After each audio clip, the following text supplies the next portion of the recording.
Hashtag how curators make you walk through a gallery. When you enter a great museum, do you ever wonder why you naturally walk in one direction? Why do you stop in front of one painting but walk past another? Why does one room feel crowded while another feels calm? And why does a particular artwork seem to become the highlight of your visit? You may think you are simply wandering through a gallery, but very often, someone has already designed your journey. A museum is not simply a room filled with paintings. It is a carefully constructed experience. And behind that experience are curators, exhibition designers, conservators, architects, and lighting specialists who think about something most visitors never notice. Where will you walk? Where will you stop? What will you see first? And what will you remember when you leave? The art may be centuries old, but your journey through it has been carefully planned. Imagine entering a large exhibition. The first room may contain only a few artworks. The walls may be relatively quiet. There may be plenty of space between the pieces. You walk slowly. Your eyes begin to adjust. Then, gradually, the exhibition becomes more complex. You encounter more paintings, different colors, different sizes, different subjects. This is not necessarily accidental. Curators often create a visual rhythm. Just as a filmmaker controls the sequence of shots, an exhibition designer controls the sequence of artworks. A large painting can act like a dramatic opening scene. A small painting can create a quiet pause. A group of similar works can establish a theme.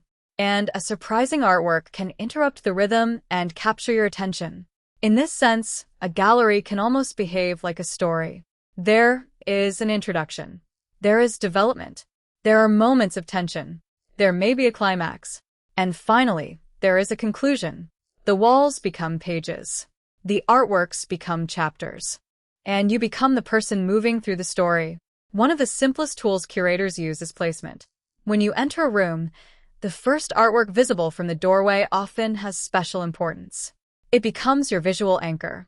Before you have read a single label, your brain has already identified something worth looking at. Then you move toward it. Perhaps another painting becomes visible behind it. That second artwork encourages you to continue. And then another. The gallery quietly pulls you forward. This can happen through architecture. A doorway can frame a painting like a picture frame. A long corridor can create anticipation. A narrow entrance can make the next room feel larger. A curved wall can prevent you from seeing everything at once. You have to move to discover what comes next. That element of discovery is extremely powerful. Think about the difference between seeing an entire exhibition from one spot and seeing it gradually. If you can see everything immediately, there is little mystery. But when the museum reveals the exhibition step by step, curiosity develops. You want to know what is around the corner. This is one reason some galleries use walls and partitions strategically. They do not simply divide space. They control information. They decide how much you can see at one moment. Lighting works together with this strategy. A brighter artwork can attract your eyes. A darker area can encourage you to move toward a more illuminated space. A spotlight can isolate a sculpture. A softly lit room can create intimacy. The lighting becomes another invisible guide. Color can do something similar. Imagine walking through a gallery filled mostly with white walls.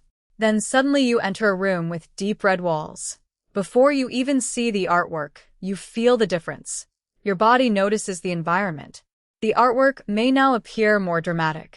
The room has created an emotional transition. This is why exhibition design is sometimes compared to theater. The walls are the stage. The lighting creates atmosphere. The artworks are the performers. And the visitor is not sitting in an audience. The visitor is moving through the stage. But there is another important tool. Spacing. Curators decide how close artworks should be to one another. Place 10 paintings tightly together, and they may compete for attention. Give one painting a large amount of empty wall around it, and suddenly it feels important. That empty space tells your brain to slow down. It creates a pause. And pauses are extremely important in visual storytelling. Imagine listening to music without any silence between notes. It would become exhausting. Art exhibitions can work in the same way. Not every moment needs to be visually intense. A quiet space can prepare you for the next powerful artwork. This is also why museums sometimes place benches in front of certain works. The bench is an invitation.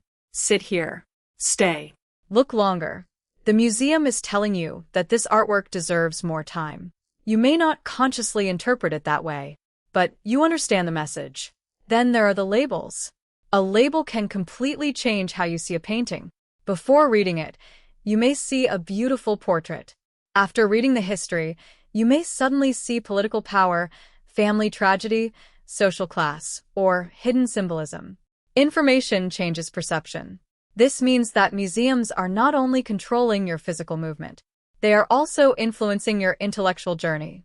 First you see, then you read, then you look again, and the artwork may suddenly appear different. This is one of the most fascinating aspects of a well-designed exhibition. The first impression is rarely the final impression. Your understanding evolves as you move through the gallery. And then comes the final room. A good exhibition often knows how to end. Perhaps the final artwork summarizes the entire theme. Perhaps it is emotionally powerful. Perhaps it is unexpectedly quiet. The ending matters because it can determine what you remember.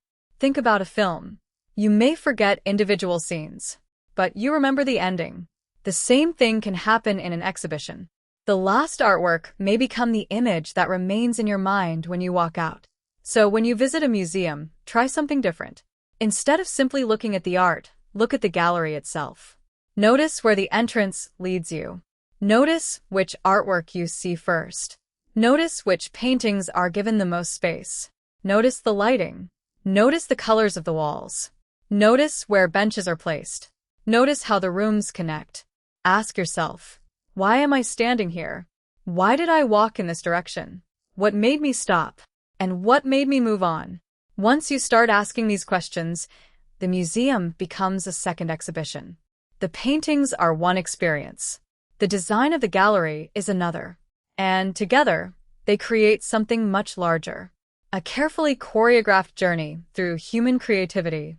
Perhaps the most remarkable thing is that good curators do not make you feel controlled. They make you feel curious. You believe you are discovering the exhibition yourself. And in a sense, you are. Your choices still matter. You can stop. You can turn around.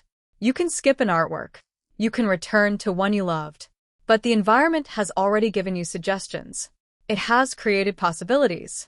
It has quietly invited you to look here, then there, then somewhere else. The next time you walk through a museum, don't just ask, "What is this artwork?" Ask another question.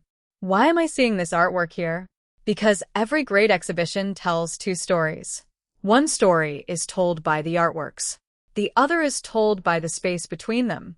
And sometimes, the invisible story is the one guiding your feet.